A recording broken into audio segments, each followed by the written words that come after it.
اللہ وہ معبود برحق ہے کہ اس کے سوا کوئی عبادت کے لائق نہیں، زندہ ہے، سب کو تھامنے والا، اسے نہ اونگ آتی ہے نہ نیند، جو کچھ آسمانوں میں اور جو کچھ زمین میں ہے سب اسی کا ہے۔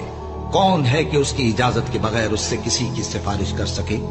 جو کچھ لوگوں کے روبرو ہو رہا ہے اور جو کچھ ان کے پیچھے ہو چکا ہے اسے سب معلوم ہے، اور لوگ اس کی معلومات میں سے کسی چیز پر دسترس حاصل نہیں کر سکتے۔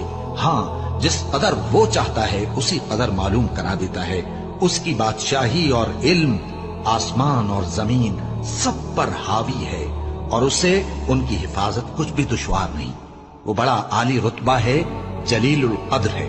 دین اسلام میں کوئی زبردستی نہیں ہے، ہدایت صاف طور پر ظاہر اور گمراہی سے الگ ہو چکی ہے۔